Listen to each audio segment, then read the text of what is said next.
नमस्कार दोस्तों, आदर्श technical classes dosa में आपका हार्दिक स्वागत है।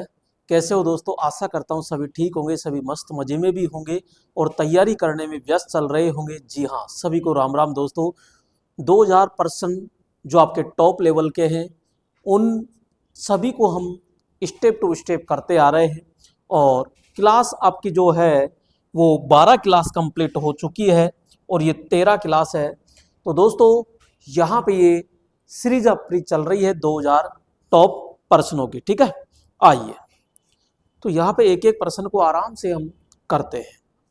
पहला प्रश्न आज का दोस्तों आपके स्क्रीन पर आ चुका है और ये आपका जो पहला प्रश्न है बहुत ही कारगर साबित होने वाला है, बहुत ही इंपॉर्टेंट है दोस्तों। यहाँ पर जी प्रश्न क्या कह रहा है?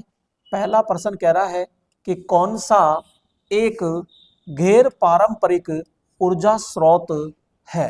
यानी कि दोस्तों गैर पारंपरिक ऊर्जा सोर्स है। अब यहाँ पे एक पारंपरिक होता है और एक गैर पारंपरिक होता है। यहाँ पे मैं अगर ये कहूँ तो दोस्तों एक होता है परंपरागत और एक होता है अपरंपरागत।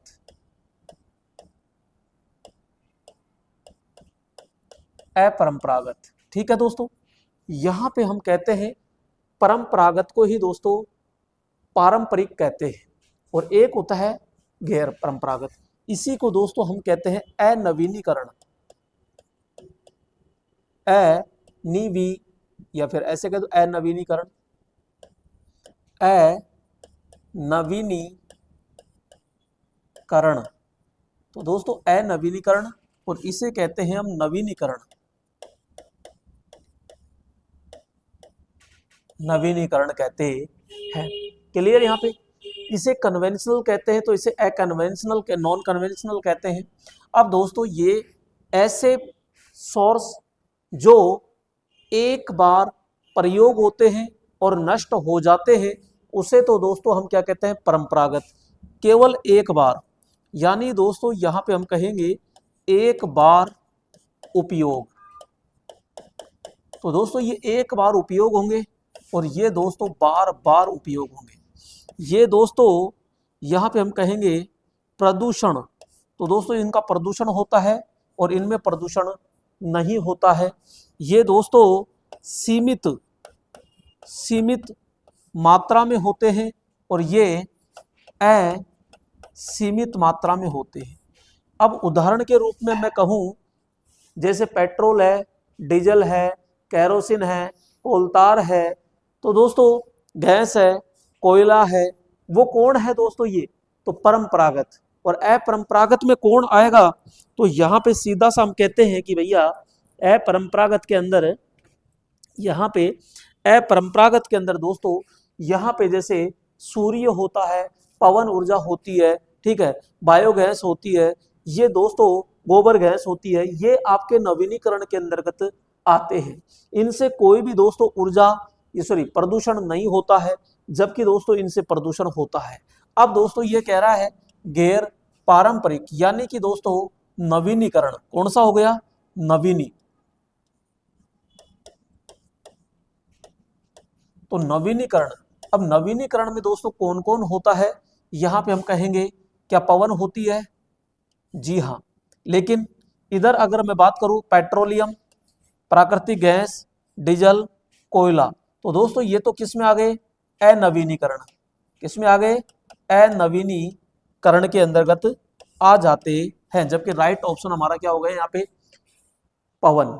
पवन हो सकता है, सौर ऊर्जा हो सकती है, बायोगैस हो सकती है, ठीक है। ये सारे के सारे दोस्तों किस में आ जाएंगे? यहाँ पे आपके गैर परंपरागत के अंदर आते हैं। आइए सेकंड प्रश्न है दोस्तों यहाँ पे कि स्टीम पावर स्टेशन में बॉयलर का मुख्य उद्देश्य क्या होता है।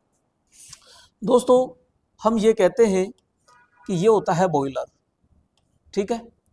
यहाँ पे इसमें जो कोयला होता है, मोटा कोयला होता है, इसको बारीक बारीक टुकड़ों में पीस करके और कन्वेयर बेल्ट के द्वारा दोस्तों इसके अंदर ढाला जाता है। तो ये इसके अंदर बहुत तेज आग होती है, जलती है, और इसके अंदर दोस्तों एक पाइप होता है लोहे का और वो इस प्रकार से होता है। इसमें दोस्तों क्या आता है? पानी आता है। पानी को दोस्तों ये गर्म करता है बॉयलर, और पानी से क्या बनाता है यहाँ पे, वाष्प। तो यहाँ पे हमने क्या कहा कि बॉयलर क्या किया कि यहाँ पे जो ईंधन थी यानी तापीय ऊर्जा को किसमें चेंज कर रहा है, ये वाष्प में। तो दोस्तों तापीय ऊर्जा के द्वारा पानी से क्या बना रहा है, वाष्प बना रहा है, यानी कि लास्ट में इसका उद्देश्य क्या होता है, केवल वाष्प देना दोस्तों। अब ये वाष्प सीधी कहाँ जाएगी, ये सुपर हीटर के बाद में दोस्तों कहाँ जाती है, तो हम कहते हैं ये जाती है सीधी की सीधी किस पे, टरबाइन पे। और टरबाइन के बाद में दोस्तों कहाँ जाती है, अल्टरनेटर के पास जाती है, और अल्टरनेटर से दोस्तों क्या हो जाता है, बन जाता है, क्योंकि टरबाइन अल्टरनेटर की शाफ्ट को क्या कर देता है, घुमा देता है। तो बॉयलर का मुख्य उद्देश्य तो भाप को सुपर गर्म करना, जी नहीं, भाप को सुपर गर्म करेगा तो वो कौन सा होता है, सुपर हीटर होता है। इसका काम कौन करेगा, सुपर हीटर। तो सुपर हीटर करता है। फीड वाटर पानी को, हवा को गर्म करता है। फीड वाटर को दोस्तों जो गर्म करता है वो होता है इकोनोमाइजर। कौन होता है यहाँ पे, इकोनोमाइजर। इकोनोमाइजर यानी मित प्रयोजक होता है। पानी को दोस्तों भाप में परिवर्तित करता है। पानी को दोस्तों भाप में परिवर्तित करता है, तो वो कौन कर रहा है, तो यहाँ पे ईंधन के द्वारा पानी को दोस्तों वाष्प में कर रहा है, तो ये हमारा बॉयलर होता है। यही तो पूछ रहा है, जले हुए ईंधन से गर्मी को मुक्त करता है, नहीं। सुपर हीटर को दोस्तों गर्म हवा की आपूर्ति करता है, जी नहीं। तो राइट ऑप्शन दोस्तों कौन सा हो गया, सुपर हीटर को गर्म हवा की आपूर्ति करता है, पानी को भाप में परिवर्तित करता है। तो पानी को दोस्तों किसमें, पानी को भाप में परिवर्तित करने का कार्य कौन करेगा मेरे लाडलो, यहाँ पे आपका सी ऑप्शन हो जाएगा, यानी बॉयलर करता है। ये एक प्रकार की बड़ी भट्टी होती है। नेक्स्ट यहाँ पे 3 नंबर। तो 3 नंबर दोस्तों यहाँ पे एक क्वाइल की दो भुजाओं के बीच की परिधीय दूरी जिसे उनके बीच आर्मेचर स्लॉट की दोस्तों संख्या के रूप में जाना जाता है, वो क्या कहलाता है। तो दोस्तों यहाँ पे हम कहते हैं कि दोस्तों ये आपकी एक क्वाइल होती है ये, और इस क्वाइल के बीच की जो दूरी होती है उसे तो हम क्वाइल पिच के रूप में जानते हैं दोस्तों। तो यहाँ पे क्वाइल पिच, ठीक है। तो क्वाइल पिच, पोल पिच क्या होता है, तो हम ये कह सकते हैं इस प्रकार से दोस्तों, यहाँ पे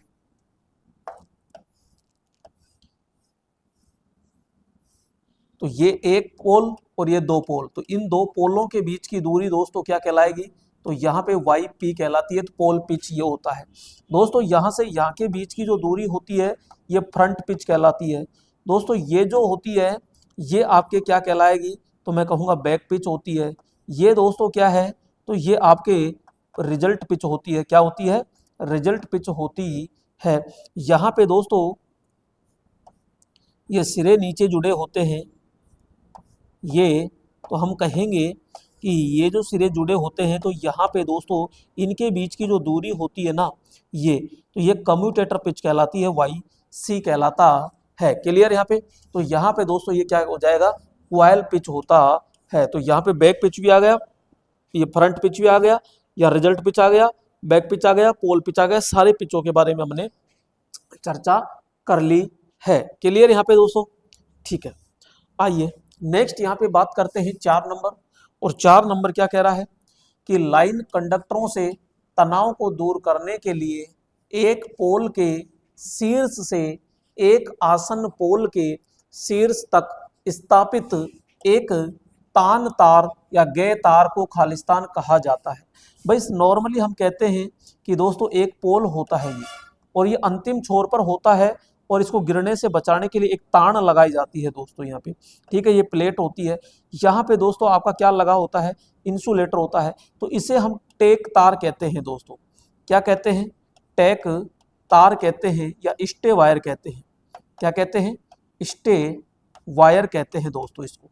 अब ये इसी प्रकार से रिलेटेड पूछ रहा है कि गे तार क्या होता है, यानी यहाँ पे कह रहा है कि पोल के शीर्ष से, यानी कि दोस्तों ये पोल है और पोल के बिल्कुल शीर्ष से लिया जा रहा है। पोल के शीर्ष से एक आसन पोल के शीर्ष तक, आसन पोल के दोस्तों यहाँ तक, ये इस पोल के यहाँ से शीर्ष तक लिया जा रहा है। तो इसे दोस्तों हम क्या कहते हैं, हेड कहते हैं।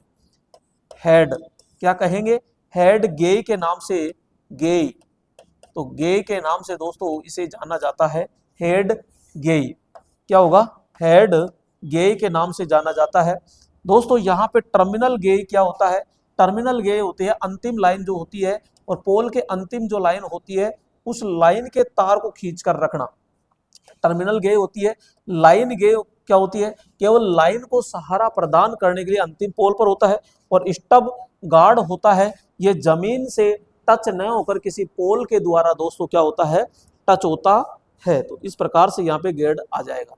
नेक्स्ट दोस्तों यहाँ पे हम बात करते हैं 20 डिग्री पर दोस्तों तांबे की प्रतिरोधकता का मान कितना होता है। तो दोस्तों यहाँ पे हम बात करते हैं तांबे की प्रतिरोधकता का मान, तो यहाँ पे प्रतिरोधकता का जो मान हो जाएगा वो 1 पॉइंट दोस्तों 64 की अगर बात करते हैं, 1.64 इंटू 10 की पावर -8 मीटर प्रति, सॉरी ओम मीटर, ओम मीटर। तो दोस्तों ये तो होता है चांदी का, यानी कि एजी का। यहाँ पे हम बात करते हैं अब सीयू, सीयू का होता है 1 पॉइंट दोस्तों 68, ठीक है। यहाँ पे दूसरा दोस्तों यहाँ पे 2.72 की अगर बात करें तो दोस्तों ये एयू का होता है, यानी सोने का हो जाता है। तो दोस्तों इस प्रकार से दोस्तों आपका चलता रहता है। तो यहाँ पे हम कहेंगे कि 1.64 और 1.68, 1.64 तो दोस्तों चांदी का होता है, और 1.68 होता है वो किसका हो जाएगा, तांबे का हो जाता है। तो राइट ऑप्शन आपका कौन सा आ जाएगा भाई, 2.72 की बात करें, 2.72 की बात करें तो दोस्तों 2.72 इस कॉपर का ही माना जाता है। 2.88 जो होता है, 2.88 होता है वो आपका सोने का होता है। तो यहाँ पे 1.68 इंटू 10 की पावर -8 ओम मीटर दोस्तों किसका हो जाएगा, कॉपर का होता है। और कॉपर का प्रतिरोध होता है, ये जो होता है इसके प्रतिरोध से अगर 8 गुना अधिक कर दिया जाए तो वो दोस्तों लोहे का बन जाता है। नेक्स्ट यहाँ पे हम बात करते हैं 6 नंबर, पीएनपी ट्रांजिस्टर में कितने जंक्शन होते हैं। दोस्तों अगर मैं ट्रांजिस्टर की बात करता हूं तो दोस्तों यहाँ पे अगर मैं ट्रांजिस्टर की बात करूं तो ट्रांजिस्टर का अगर मैं सिंबल की बात करूं तो यहाँ पे दोस्तों इस प्रकार से दोस्तों ये सिंबल बन जाएगा इसका, और इसमें बाहर की तरफ निकल रहा है इसलिए ये ई हो जाएगा, और ये दोस्तों बीच में से निकल रहा है तो ये बेस हो जाएगा, और दोस्तों यहाँ पे ये कलेक्टर हो जाता है। ये तो दोस्तों किसका बन गया, एनपीएन का। लेकिन दोस्तों यहाँ पे अगर हम बात करें तो यहाँ पे इस प्रकार से अगर तीर का निशान अंदर आ रहा है तो दोस्तों ये क्या बन जाएगा, पीएनपी बन जाता है। दोस्तों इसका ब्लॉक डायग्राम अगर हम देखें तो यहाँ पे इस प्रकार से होता है। ये बड़ा वाला जो क्षेत्र होता है, बड़ा वाला जो क्षेत्र होता है हमेशा कलेक्टर का होता है, इससे जो छोटा होता है वो हमेशा एमिटर का होता है, और यहाँ पे दोस्तों ये होता है आपका बेस। तो दोस्तों इसमें पी या फिर ऐसे कह दो एन पी एन, तो दोस्तों एक पी एन जंक्शन तो ये हो गया और एक पी एन जंक्शन ये हो गया, J1 और J2। तो दोस्तों यहाँ पे अगर मैं कहूँ कि टर्मिनल, तो दोस्तों इसमें टर्मिनल तो कितने हो गए, 3। पी एन जंक्शन की अगर मैं बात करूँ तो 2 हो गए। इसमें दोस्तों अगर परत की बात की जाए तो 1, 2 और 3 परत हो जाती है। अगर विक्षेपण परत की बात करें, विक्षेपण परत, तो दोस्तों कितनी हो जाती है, विक्षेपण परत 2 हो जाती है। दोस्तों अगर मैं कंट्रोल की बात करूं, यहाँ पे किसको कंट्रोल करेगा, तो दोस्तों ये धारा को कंट्रोल करता है। किसको करेगा, धारा कंट्रोल युक्ति होती है। दोस्तों ये 2 वोल्टेज से लेकर 8 वोल्टेज दोस्तों इसकी प्रचालन क्षमता होती है, ठीक है। यानी ये 2 वोल्टेज से 8 वोल्टेज पर दोस्तों ये क्या हो जाता है, प्रचालित हो जाता है। क्लियर दोस्तों। तो राइट ऑप्शन जंक्शन कितने होते हैं, तो जंक्शन तो 2 ही होते हैं मेरे लाडलो। यहाँ पे कितने जंक्शन हो जाएंगे, 2 जंक्शन हो जाते हैं। नेक्स्ट कह रहा है और गेट का दोस्तों समीकरण किसके द्वारा दिया जाता है। तो दोस्तों यहाँ गेट की अगर बात करें तो ये गेट क्या होते हैं, तो इनको गेट को दोस्तों लॉजिक गेट के नाम से जानते हैं। तो यहाँ पे लॉजिक गेट के नाम से जानते हैं, और लॉजिक गेट वे गेट होते हैं ऐसा परिपथ जो निश्चित इनपुट देने पर ही चालू हो। अगर या कम या ज्यादा दे दे तो परिपथ दोस्तों बिल्कुल भी चालू नहीं होता है। तो लॉजिक गेट दोस्तों यहाँ पे होगा, वो कौन सा होगा, तो ये दोस्तों बेसिक लॉजिक गेट जो होते हैं 3 प्रकार के होते हैं। बेसिक, यहाँ पे मैं बेसिक की अगर बात करता हूँ तो दोस्तों यहाँ पे एक तो होता है आपका कौन सा NOT। तो दोस्तों नोट लॉजिक गेट होते हैं और वो दोस्तों इस प्रकार से होते हैं। यहाँ पे दोस्तों इसका जो आउटपुट होता है वो दोस्तों इस प्रकार से होता है यहाँ पे ये। दूसरा दोस्तों यहाँ पे और होता है, और होता है तो दोस्तों ये इस प्रकार से होता है ये ठीक है, ये Y होता है, ये A और B होता है। दोस्तों यहाँ पे Y बराबर होता है A प्लस बी, क्या हो गया A प्लस बी, यानी ये योगात्मक होता है दोस्तों, ठीक है। दूसरा दोस्तों यहाँ पे हम कहेंगे नंबर 3 NOT, यानी सॉरी AND, यानी कि एंड। तो एंड जो लॉजिक गेट होगा वो दोस्तों इस प्रकार होगा, और इसका दोस्तों जो सूत्र होता है वो Y बराबर A डॉट बी होगा, यानी ये गुणज प्रचालन होता है और ये योगात्मक दोस्तों प्रचालन होता है, ठीक है। तो यहाँ पे दोस्तों A डॉट बी, ये तो कौन सा हो गया एंड हो गया, तो Y बराबर A प्लस बी दोस्तों कौन सा हो जाएगा यहाँ पे बी ऑप्शन हो जाता है। मैंने तीनों के बारे में दोस्तों ये बता दिया है, क्लियर। नेक्स्ट आगे चलते हैं और यहाँ पे 8 नंबर की बात करते हैं। तो हेयर ड्रायर में शोर का क्या कारण होता है। अब दोस्तों यहाँ पे शोर का क्या कारण होगा, तो यहाँ पे कि भाई एक आपके हेयर ड्रायर है और उसमें शोर यानी आवाज आ रही है। तो दोस्तों यहाँ पे क्वेश्चन क्या कह रहा है, अनुचित माउंटिंग होना, इम्पेलर की अनुचित फिटिंग होगा। इम्पेलर का मतलब होता है कि जो घूम रहा है भाग, तो उसके आगे जो पंखा लगा हुआ है हो सकता है वो छोटा बड़ा हो या फिर और कोई दिक्कत आ रही हो, यानी अनुचित डिजाइन है उसकी, इसलिए भी आवाज आती है। दोस्तों विकृति यानी वेपर्ड इम्पेलर, तो यानी कि टूटा हुआ है इम्पेलर। दूसरा है ब्लोवर के कंपार्ट में पुर्जे ढीले हो, तो यहाँ पे जो ब्लोवर होता है एयर ड्रायर होता है उसके कोई ना कोई पुर्जे ढीले हो।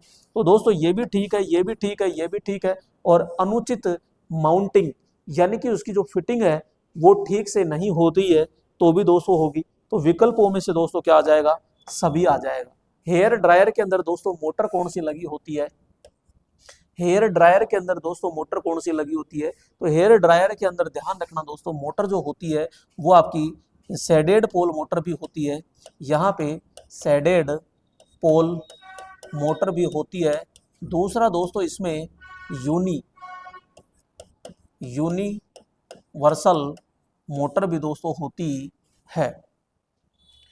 नेक्स्ट अगला प्रश्न की बात करते हैं दोस्तों 9 नंबर, निम्नलिखित में से कौन सीलिंग फैन का एक घटक है। तो दोस्तों संधारित्र, बिल्कुल ये तो होता है, और ये जो संधारित्र होता है ये दोस्तों 2.25 माइक्रोफैरड से लेकर के 2.5 माइक्रोफैरड तक दोस्तों ये होता है। दूसरा दोस्तों यहाँ पे इसका तो प्रयोग करते हैं, कागज कैपेसिटर होता है, और ये दोस्तों इसमें करता क्या है, कार्य क्या करता है, तो हम कहते हैं कि पंखे के अंदर ये जो कार्य करता है वो दोस्तों सिंगल फेज को क्या करता है, सिंगल फेज को यानी सिंगल फेज टू 2 फेज करता है दोस्तों, यानी सिंगल फेज को 2 फेज में बांटने का कार्य करता है। यानी कि ये दोस्तों सेल्फ स्टार्ट का कार्य करता है। किसका काम करता है, सेल्फ स्टार्ट का। डायक दोस्तों, डायक 2 दिशीय युक्ति होती है, और यहाँ पे हम कहेंगे डायक है, मॉसफेट है, थर्मोस्टेट है और जेनर डायोड होता है। तो दोस्तों ये सारी की सारी कौन सी युक्ति हो जाएगी, तो मैं कहूँगा ये सारी की सारी दोस्तों एक्टिव डिवाइस होती है, जबकि ये संधारित्र दोस्तों आपका कौन सा है, पैसिव डिवाइस होती है। क्लियर। यहाँ पे जेनर डायोड जो होता है दोस्तों ये बिल्कुल एक डायोड की तरह ही है, लेकिन यहाँ पे इस प्रकार से दोस्तों होता है, थर्मोस्टेट है, मॉसफेट है, डायक है, 2 दिशीय होता है। तो राइट ऑप्शन आपका कौन सा हो जाएगा, यहाँ पे संधारित्र होता है जो स्टार्टिंग वाइंडिंग के श्रेणी क्रम में दोस्तों ये लगा होता है। नेक्स्ट यहाँ पे बात करते हैं, नीचे दिया गया प्रत्येक निम्नलिखित में से गेट का प्रतिनिधित्व करता है। कौन सा गेट है, जस्ट अभी बताया दोस्तों। और गेट जो होता है वो इस प्रकार से आता है दोस्तों तो ये तो और गेट है। ये नॉर गेट की अगर मैं बात करूं दोस्तों, नॉर गेट होता है आपका इस प्रकार से, यहाँ पे ये नॉर गेट होता है। नोट गेट की अगर बात करें दोस्तों, नोट गेट इस प्रकार से होता है, यहाँ पे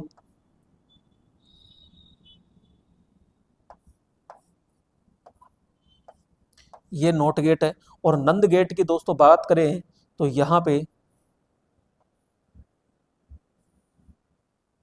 ये नंद गेट हो गया, ये नंद गेट हो गया। तो दोस्तों ये तो हो गया नंद गेट, ये हो गया नोट गेट, ये हो गया, और दोस्तों एंड गेट हो जाता है ये। तो राइट ऑप्शन दोस्तों क्या हो जाएगा यहाँ पे, ए एंड डी, यानी ए ऑप्शन आपका हो जाएगा। और दोस्तों आपको अगर किसी प्रकार से यहाँ पे इलेक्ट्रीशियन की अगर अच्छे से तैयारी करनी है तो दोस्तों यहाँ पे इलेक्ट्रीशियन ट्रेड का दोस्तों पूरा का पूरा न्यू फाउंडेशन बैच कंप्लीट है दोस्तों, लाइव और रिकॉर्डेड दोनों के अंदर रहेगा, 1 साल की वैलिडिटी के साथ है। तो अभी इसे खरीदने के लिए आप दोस्तों आदर्श टेक्निकल क्लासेज ऐप डाउनलोड करके और आप सीधा परचेज कर सकते हैं। ठीक है दोस्तों, आइए नेक्स्ट दोस्तों यहाँ पे 11 नंबर प्रश्न क्या कह रहा है, निम्नलिखित में से किसे डीसी मशीनों में बाहरी फ्रेम के रूप में जाना जाता है। तो दोस्तों डीसी मशीन होती है ये बाहर की ओर, तो इसे हम क्या कहते हैं दोस्तों, बॉडी कहते हैं। क्या कहते हैं, बॉडी कहते हैं। इसे दोस्तों हम योक कहते हैं, इसे हम दोस्तों फ्रेम कहते हैं, इसे दोस्तों हम क्या कहते हैं, काई के नाम से जाना जाता है। और ये जो बॉडी होती है तो दोस्तों ये कास्ट आयरन, कास्ट आयरन या दोस्तों कास्ट स्टील, कास्ट स्टील भी से बनी होती है। ठीक है, तो यहाँ पे दोस्तों किससे जानी जाएगी, योक के नाम से जानी जाती है। आर्मेचर कोर होती है जो सिलिकॉन स्टील की दोस्तों बनाई जाती है और इसमें क्या की जाती है, वाइंडिंग की जाती है। कम्यूटेटर दोस्तों आपके किसका बना होता है, तो कठोर तांबे का दोस्तों बना होता है, हार्ड ड्रोन कॉपर का बना होता है जी। और यहाँ पे डीसी मशीन के अंदर दोस्तों 2 काम करता है, ये AC टू DC करता है दोस्तों, ये तो किस में करेगा, जनरेटर में। और दोस्तों मोटर में जो काम करता है वो आपके DC टू क्या करता है, AC करता है। ब्रश क्या करती है दोस्तों, कम्यूटेटर से विद्युत लेने और कम्यूटेटर पर विद्युत देने का कार्य कौन करती है, ब्रश जो 4 प्रकार की होती है।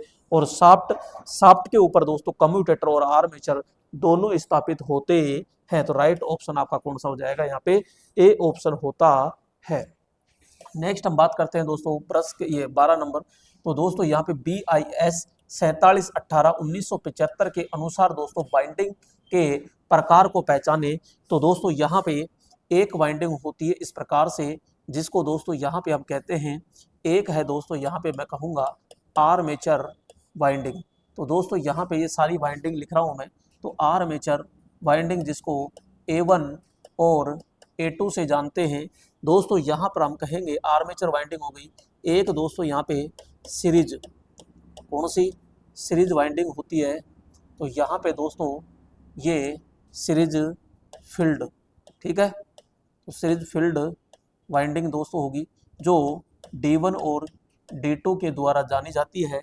और दोस्तों यहाँ पे एक होती है संट फील्ड, और संट फील्ड जो होती है, संट फील्ड होती है दोस्तों, तो दोस्तों वो E1 और E2 के द्वारा जानी जाती है। और यहाँ पे दोस्तों केवल फील्ड कह दे, वो फील्ड कह दे या पृथक पृथक फील्ड कह दे, तो दोस्तों यहाँ पे वो F1 F2 के नाम से जानी जाती है। दोस्तों यहाँ पे कंपन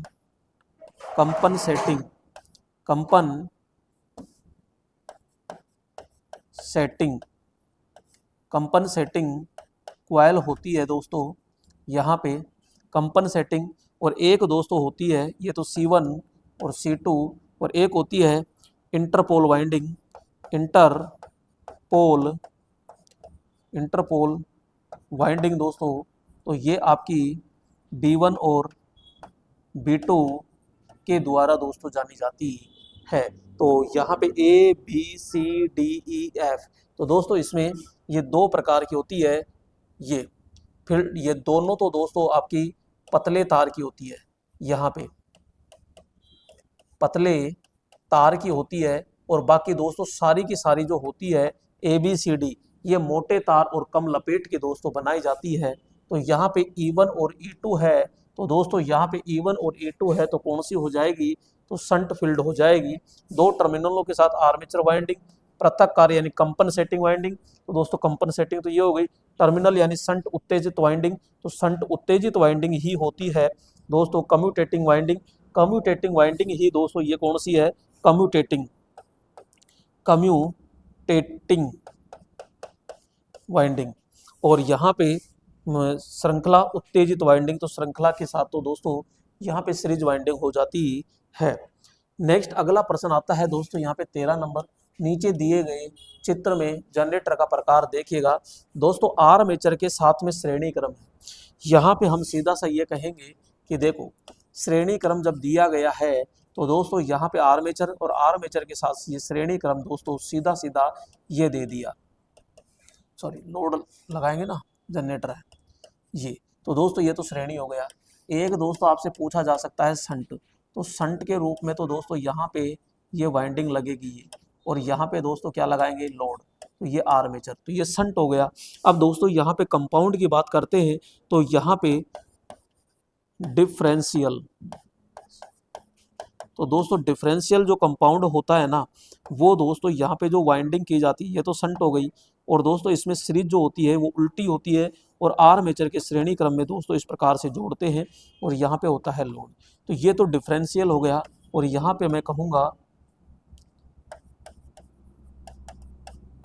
कम्युलेटिव जो होता है वो दोस्तों इसमें क्या होता है, ये इस प्रकार से होगा कि इसमें दोस्तों सीरीज और शंट दोनों ही वाइंडिंग क्या होती है, सेम डायरेक्शन के अंदर होती है। ठीक है, इस प्रकार से दोस्तों ये होती है। तो यहाँ पे ये कौन सा है, इसके तो सीरीज में है सीधा, तो यहाँ पे सीरीज जनरेटर होता है, और सीरीज जनरेटर को बूस्टर के रूप में दोस्तों क्या किया जाता है, प्रयोग किया जाता है। नेक्स्ट दोस्तों आगे हम बात करते हैं 14 नंबर के घूर्णन शाफ्ट के आरपीएम में गति यानी रेवोल्यूशन पर मिनट में गति मापने के लिए निम्नलिखित में से कौन सी गियर संपर्क, दोस्तों यहाँ पे ध्यान रखना, गियर संपर्क यानी कि एसी ऐसा मापक यंत्र जिससे आप आरपीएम माप सको।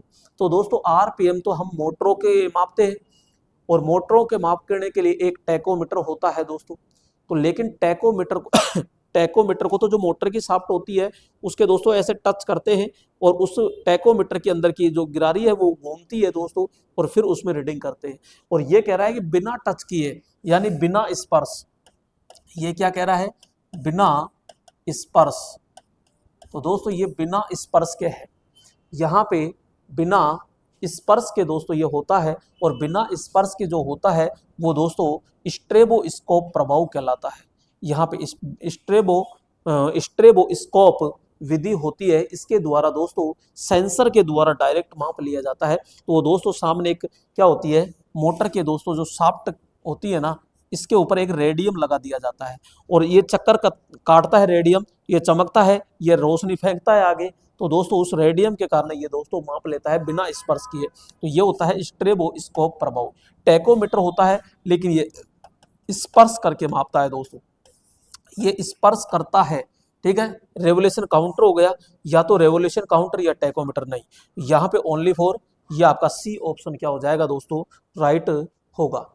15 नंबर क्या कह रहा है कि जनरेटर अपने अवशिष्ट चुंबकत्व को किसके कारण खो देता है, यानी कि दोस्तों यहाँ पे जो हमारा फील्ड पोल होता है, फील्ड पोल जो होते हैं दोस्तों इसके ऊपर क्या की जाती है, वाइंडिंग की जाती है। अब दोस्तों हम कह रहे हैं कि भाई इसके ऊपर जो वाइंडिंग की जाती है ना, ये वाइंडिंग, और इसको जब हम डीसी सप्लाई देते हैं तो ये उत्तेजित हो जाती है, लेकिन जब डीसी सप्लाई हट जाती है तो इसके अंदर कुछ अवशिष्ट यानी कुछ चुंबकत्व रह जाता है, जिसे अवशिष्ट चुंबकत्व कहते हैं। तो दोस्तों ये नष्ट भी हो जाता है, यानी कि यहाँ पे हम कहेंगे लंबे समय तक उपयोग नहीं करें, तो यहाँ पे लंबे समय तक उपयोग न ले। दूसरा दोस्तों होता है कि वाइंडिंग का शॉर्ट सर्किट, यहाँ पे वाइंडिंग का शॉर्ट सर्किट। दूसरा दोस्तों यहाँ पे विपरीत दिशा में घुमाने पर, विपरीत दिशा में चलाने पर बहुत ज़्यादा गर्म कर दे तो गर्म होने पर, ठीक है, या बहुत ज़्यादा लोड दे दिया जाए तो, यहाँ पे अधिक लोड यहाँ पे। तो लंबे समय तक दोस्तों निष्क्रिय रखा जाए, निष्क्रिय का मतलब उपयोग में नहीं ले रहे हो, भारी शॉर्ट सर्किट हो गया, ओवरलोडिंग हो गया और बहुत अधिक दोस्तों गर्मी के कारण, तो दोस्तों यहाँ पे विकल्पों में सभी है, यानी ई ऑप्शन दोस्तों आपका क्या हो जाता है, राइट हो जाता है।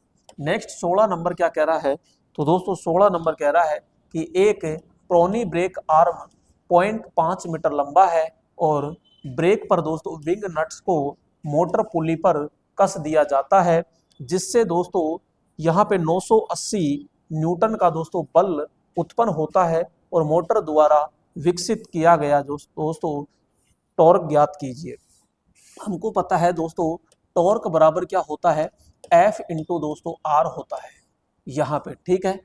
तो यहाँ पे नॉर्मली टॉर्क होता है, तो F कितना लगा है, तो F तो दोस्तों 980 है, यहाँ पे 980 है और दोस्तों यहाँ पे R का मतलब एक त्रिज्या होती है लंबाई, और लंबाई कितनी है 0.5 है, तो दोस्तों ये 0.5 मीटर है। तो दोस्तों 0 हो गया, 8 पंजो 40 हो गया, 4 हो गया, 9 पंजो 45, 45 और 4 कितना हो गया, यहाँ पे ये हो गया, एक संख्या छोड़ के पॉइंट लग गया, तो 490 न्यूटन मीटर, 490 न्यूटन मीटर दोस्तों। सीधा सीधा सा आपका क्वेश्चन है, बिल्कुल छोटा सा, कोई दिक्कत नहीं है मेरे ख्याल से। 17 नंबर दोस्तों, यदि खालिस्तान है तो दोस्तों डीसी मोटर चालू नहीं होगी। अब दोस्तों डीसी मोटर चालू नहीं हो रही है, क्यों नहीं हो रही है, तो दोस्तों इसका सप्लाई नहीं आ रही होगी, बहुत नगण्य सप्लाई आ रही होगी, बहुत ज्यादा लोड दे दिया होगा, बैरिंग खराब हो गए होंगे, कोई ना कोई वाइंडिंग दोस्तों ओपन सर्किट होगी, या फिर ब्रश कम्यूटेटर से स्पर्श नहीं कर रही होगी, ठीक है। तो ये सारे कारण हो सकते हैं। अधिक भार है, ये भी हो सकता है। अत्यधिक घर्षण है, घर्षण से तो कोई दिक्कत नहीं है, कोई टर्मिनल वोल्टेज नहीं है, कोई टर्मिनल वोल्टेज नहीं है, तो अत्यधिक घर्षण है। अत्यधिक घर्षण का मतलब यह है फिर बैरिंग खराब है, तो ये भी ठीक है। कोई दोस्तों टर्मिनल वोल्टेज नहीं है, जब टर्मिनल वोल्टेज नहीं है तो कैसे चलेगी, फ्रोजन बैरिंग, बैरिंग ही जाम है। तो दोस्तों विकल्पों में सभी राइट ऑप्शन दोस्तों क्या हो जाएगा, यहाँ पे ई ऑप्शन हो जाता है।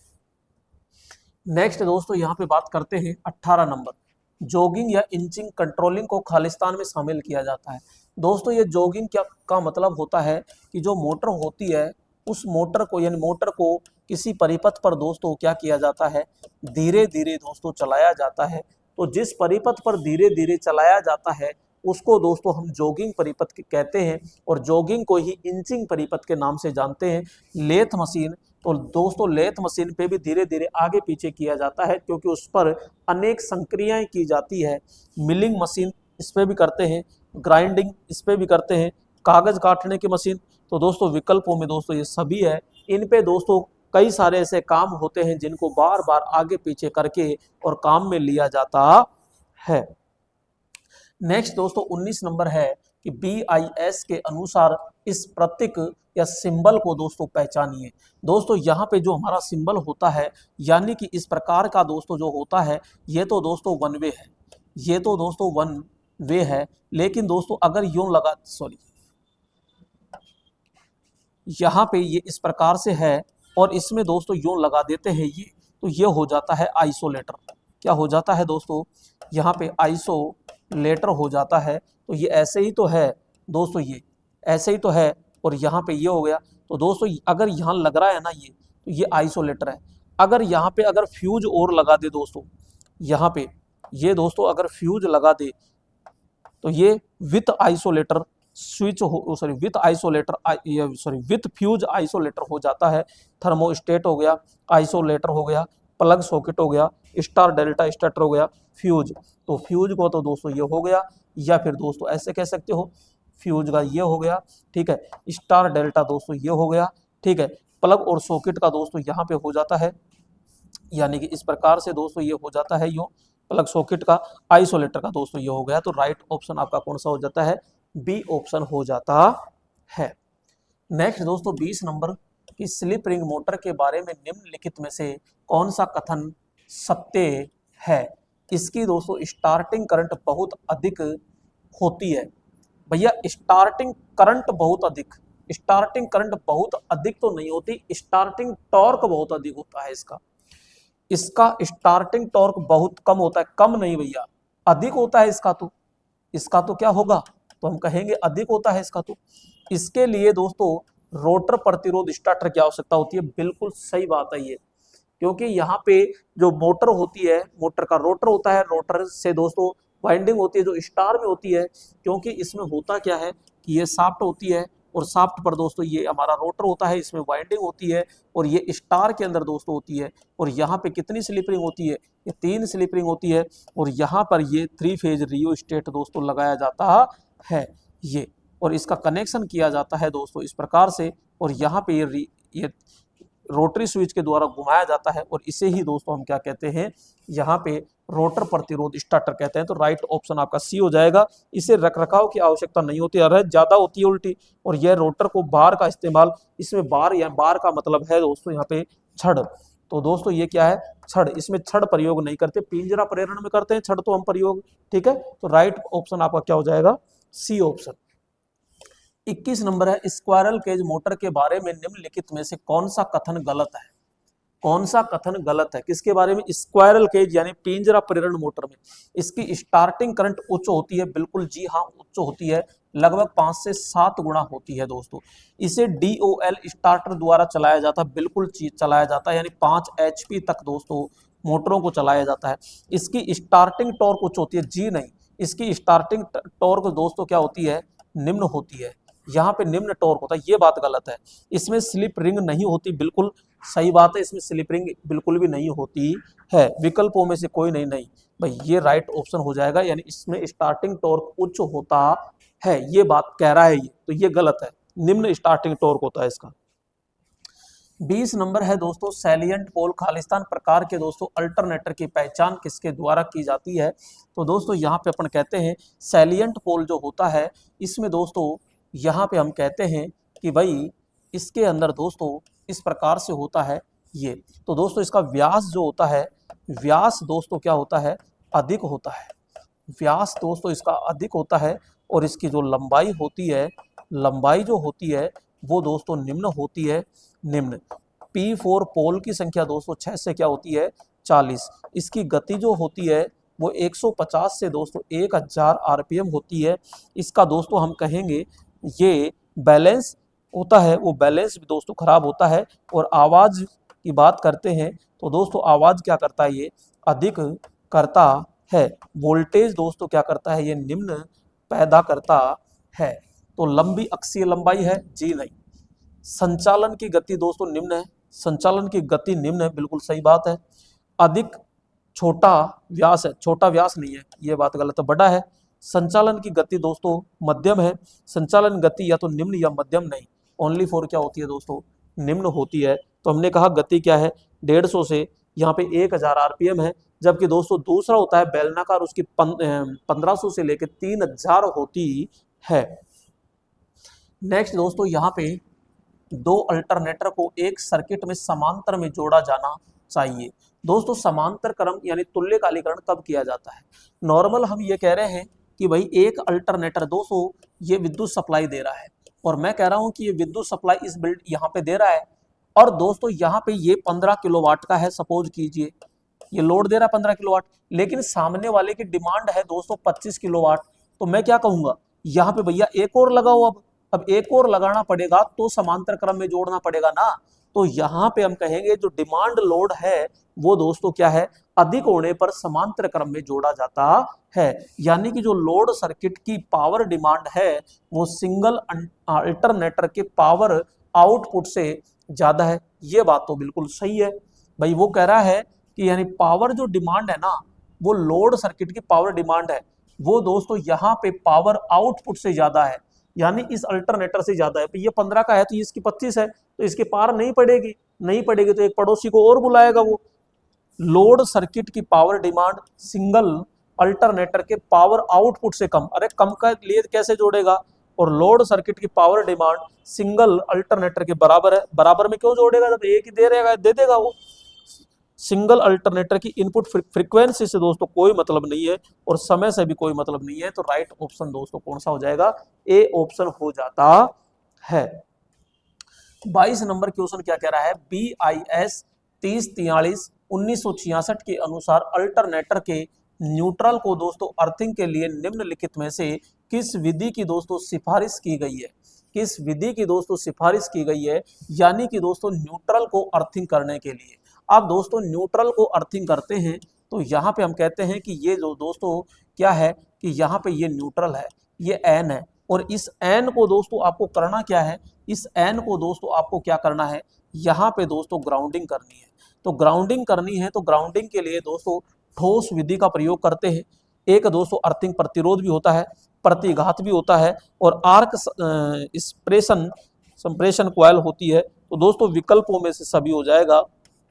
तो दोस्तों राइट ऑप्शन क्या हो जाएगा इसमें, ई ऑप्शन हो जाएगा। ये सारी की सारी विधियां है जो अल्टरनेटर के जो न्यूट्रल निकलता है उस न्यूट्रल को दोस्तों क्या किया जाता है, ग्राउंड किया जाता है।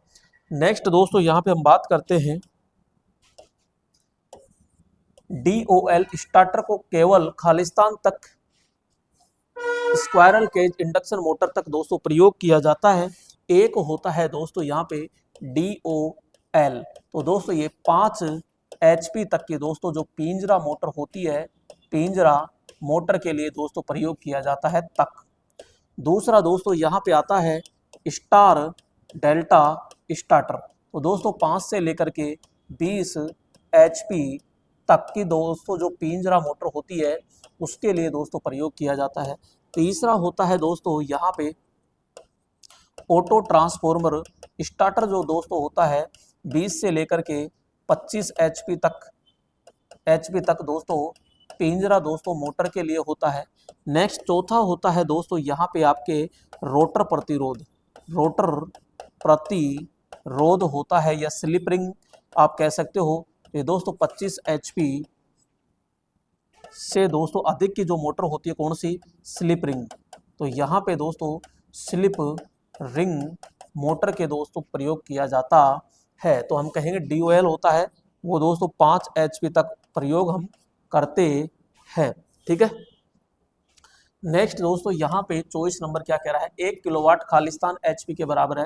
तो दोस्तों यहाँ पे ध्यान दीजिएगा, 1 किलोवाट बराबर दोस्तों 1.34 HP भी होती है, और 1 किलोवाट बराबर दोस्तों 1.36 HP भी होती है, 36 HP भी होती है। और यहाँ पे 1 किलोवाट बराबर दोस्तों कितना वाट होता है, 1000 वाट होता है। हम कहते हैं 1 HP बराबर दोस्तों 746 वाट होता है किस प्रणाली में, ब्रिटिश प्रणाली में। 1 HP बराबर दोस्तों 735.5 वाट होता है किसमें, मीट्रिक प्रणाली में। अब दोस्तों इसका भाग अगर 1000 में देते हैं तो 1.36 आता है। ये दोस्तों मीट्रिक प्रणाली होती है और ये दोस्तों ब्रिटिश प्रणाली होती है। किसमें क्या पूछ रहा है, ये नाम कुछ नहीं दे रहा, ऑप्शन में ही दोस्तों ओनली फॉर एक है 1.34, यानी कि ये अगर दोस्तों 1.34 होता और 1.36 होता तो ये ऊपर लिखता कि आपको मीट्रिक के अंदर पूछना है या ब्रिटिश प्रणाली में पूछा जा रहा है। क्लियर यहाँ पे। नेक्स्ट दोस्तों आगे हम बात करते हैं 25 नंबर कि नीचे दिए गए चित्र में दिए गए टूल्स का नाम। तो दोस्तों ये क्या होता है, एक प्रकार की यहाँ पे छेनी होती है दोस्तों, ये क्या होती है, छेनी। और छेनी को दोस्तों यहाँ पे छेनी को दोस्तों क्या कहते हैं, चीजल कहते हैं। क्या कहते हैं, चीजल के नाम से जाना जाता है। और चीजल दो प्रकार की होती है दोस्तों, एक तो होती है ठंडी और एक होती है दोस्तों हॉट, यानी कि कोल्ड और हॉट दो प्रकार की दोस्तों होती है। तो यहाँ राइट ऑप्शन आपका कौन सा हो जाएगा, फर्मर चीजल होती है, प्लम बॉब मेटल, यहाँ पे कच्चा प्लग टूल नहीं। नेक्स्ट दोस्तों यहाँ पे हम बात करते हैं नीचे दिए गए चित्र में दिए गए प्रतीक सिंबल का नाम बताइए। तो दोस्तों ये जो दिया गया है एक ऐसा ही दोस्तों और होता है इस प्रकार से। तो दोस्तों ये तो होता है अलार्म, ये तो दोस्तों होता है अलार्म, और इसे कहते हैं दोस्तों हम बजर।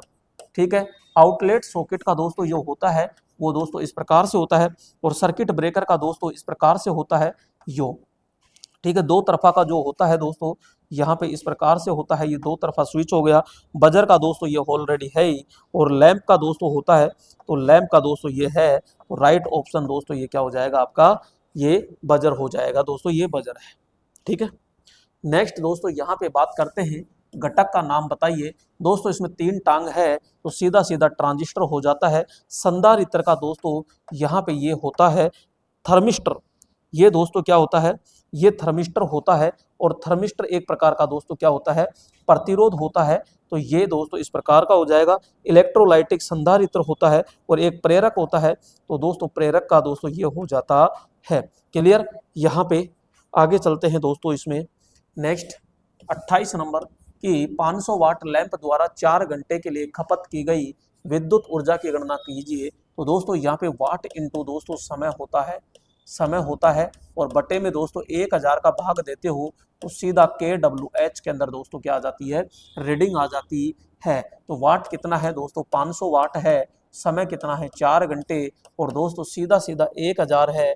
तो यहाँ पे 5 चौक 20 हो गया, तो 20 हो गया, तो दोस्तों 1000 और 1 3 0 से 3 0 बोलो कितनी यूनिट आई, 2 यूनिट आई दोस्तों। और राइट ऑप्शन बोलो क्या हो जाता है, 2 नंबर हो जाएगा दोस्तों, 2 यूनिट हो जाएगा। 29 नंबर क्या कह रहा है, निम्नलिखित वोल्टेज ड्रॉप्स को श्रृंखला के 3 प्रतिरोधकों में से प्रत्येक में मापा जाता है। 5 volt, 8 volt, 12 volt source voltage का दोस्तों मान क्या है जिससे ये प्रतिरोधक जुड़े होते हैं। तो क्वेश्चन ये कह रहा है दोस्तों श्रृंखला, और श्रृंखला में 3 प्रतिरोध है दोस्तों इस प्रकार से, ठीक है। और यहाँ पे ये इस प्रकार से ये है। अब ये तो है R1, R2 और R3, और ये कह रहा है कि ये प्रतिरोध है ना जो ड्रॉप कर रहे हैं वोल्टेज, कितना कितना, एक 5 वोल्टेज का ड्रॉप कर रहा है, एक दोस्तों 8 वोल्टेज का ड्रॉप कर रहा है, और एक दोस्तों 12 वोल्टेज का। अब हम कहते हैं कि ये वोल्टेज दोस्तों कितना है, ये क्वेश्चन कह रहा है। तो अंदर बटने वाली जो वोल्टेज होती है वो दोस्तों इसके बराबर होती है। ये हमारा कौन सा नियम कहता है, KVL नियम कहता है। तो दोस्तों 5 + 8 + दोस्तों 12, तो 8 और 5 13, 13 और 12 12 पड़ता 24, 24 और 1 कितना हो जाएगा दोस्तों, 25 वोल्ट हो जाएगा। राइट ऑप्शन दोस्तों हमारा क्या आ जाएगा, यहाँ पे बी ऑप्शन आ जाता है। नेक्स्ट दोस्तों 30 नंबर है, कार्बन आर्क लैंप दोस्तों सामान्यतः प्रयोग किया जाता है। तो दोस्तों कार्बन आर्क लैंप होता है, इसमें क्या होता है, इस प्रकार का दोस्तों इलेक्ट्रोड होता है, और इसमें एक दोस्तों पतला होता है, ये इसमें पतला होता है, ये यहाँ पे दोस्तों एक बेलास्ट लगाया जाता है, और ये तो दोस्तों इससे 85% प्रकाश मिलता है, 5% प्रकाश यहाँ से और 10% प्रकाश यहाँ से मिलता है, और कुछ चिंगारी दोस्तों यहाँ से मिलती है, और इसको दोस्तों यहाँ पे कांच के शीशे में इस तरह बंद कर दिया जाता है। तो दोस्तों ये जो लैंप होता है ये दोस्तों आर्क लैंप यानी सिनेमा प्रोजेक्टर और दोस्तों एक सर्च लाइट के रूप में दोस्तों प्रयोग किया जाता है। वाहनों में टॉर्च लाइट, सड़क की बत्ती या स्ट्रीट लैंप, सिनेमा प्रोजेक्टर। जी हाँ दोस्तों, ये सिनेमा प्रोजेक्टर के अंदर दोस्तों हम क्या करते हैं, इसका प्रयोग किया जाता है। तो दोस्तों ये सेशन आपको कैसा लगा, कैसा नहीं लगा, एक बार कमेंट में जरूर अपनी राय दोस्तों जरूर बताएं। ठीक है दोस्तों, फिर नए सेशन में फिर मुलाकात करेंगे, तब तक के लिए धन्यवाद।